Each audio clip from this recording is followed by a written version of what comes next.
നോമ്പ് ഖളാ വീട്ടണം.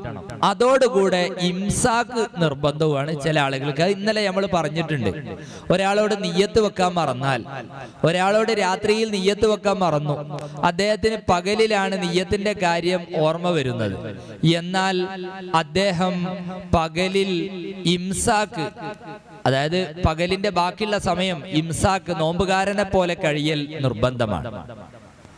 എന്നാൽ ചില ആളുകൾക്ക് ഇംസാക്ക് സുന്നത്താണ്. ആർക്കാണ് ഇംസാക്ക് സുന്നത്തുള്ളത്? ഇംസാക്ക് എന്ന് പറഞ്ഞാൽ നോമ്പുകാരനെ പോലെ കഴിയാന്ന് അറിയുമ്പോ നോമ്പുകാരന് വെള്ളം കുടിക്കൂലല്ലോ, വെള്ളം കുടിക്കാനൊന്നും പാടില്ല, നോമ്പ് മുറിയുന്ന കാര്യങ്ങളൊന്നും ഉണ്ടാവാൻ പാടില്ല, അതാണ് ഇംസാക്ക്.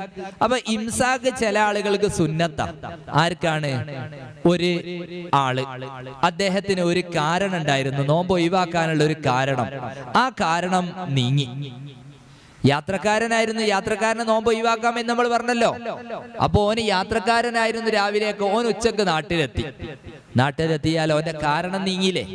അല്ലെ, രോഗിയായിരുന്നു, ഉച്ചക്ക് ഓന്റെ രോഗം സുഖപ്പെട്ടു, എന്നാൽ അവർക്കൊക്കെ നോമ്പ്, ആ ദിവസത്തെ നോമ്പ് ഓല ഒഴിവാക്കിയിട്ടുണ്ട്, എന്നാൽ ബാക്കി സമയം ഇംസാക്ക് സുന്നത്താണ്.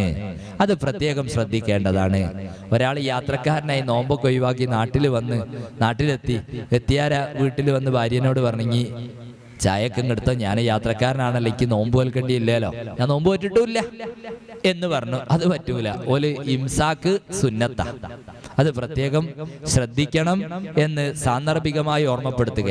ഇനി ചില ആളുകൾക്ക് ഇംസാക്ക് നിർബന്ധമായിട്ടും വരും. അല്ലെ, നോമ്പ് നിർബന്ധമില്ലാത്ത ആളുകളാണ്, പക്ഷെ അവർ നോമ്പ് അനുഷ്ഠിച്ചാൽ അത് പൂർത്തീകരിക്കൽ നിർബന്ധവുമാണ്. അതെങ്ങനെ? ഒരു ഉദാഹരണം പറയാം. രോഗിയെ സംബന്ധിച്ചിടത്തോളം അവന് പിന്നീട് നോമ്പ് പറ്റാതെ ഇപ്പൊ നോൽക്കണമെന്നില്ല. ഒരാള് നോമ്പ് നോറ്റ് ഉച്ചയായ സമയത്ത് മൂപ്പര സൂക്കേട് മാറി, അസുഖം ഭേദപ്പെട്ടു, എന്നാൽ അദ്ദേഹത്തിന് ആ നോമ്പ് പൂർത്തിയാക്കൽ നിർബന്ധമാണ്. അതേ പ്രകാരം ഒരാൾ യാത്രക്കാരനായ സമയത്ത് അദ്ദേഹത്തിന് നോമ്പ് ഒഴിവാക്കാൻ പറ്റും. അതോടുകൂടെ അദ്ദേഹം നോമ്പ് അനുഷ്ഠിച്ചു, യാത്ര തീരുകയും ചെയ്തു, എന്നാൽ നോമ്പ് പൂർത്തിയാക്കൽ നിർബന്ധമാണ്. അതേ പ്രകാരം ഒരു കുട്ടി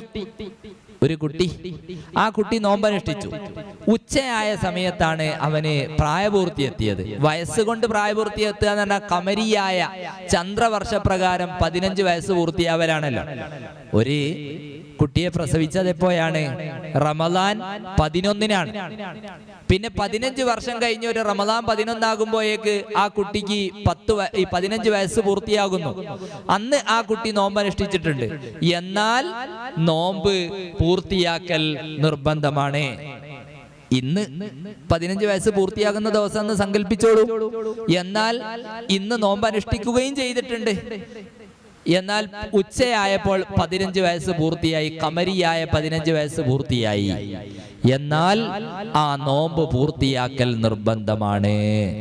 അത് നമ്മൾ ശ്രദ്ധിക്കേണ്ട കാര്യമാണ്. അല്ലാഹു സുബ്ഹാനഹു വ തആല നമുക്കൊക്കെ നാഫിയായ ഇൽമ് പ്രദാനം ചെയ്യട്ടെ. ധാരാളം ഇൽമ് പഠിക്കാനും ജീവിതത്തിൽ പകർത്താനും മറ്റുള്ളവർക്ക് പകർന്നു കൊടുക്കാനുള്ള തൗഫീഖ് അല്ലാഹു സുബ്ഹാനഹു വ തആല നമുക്കൊക്കെ നൽകട്ടെ.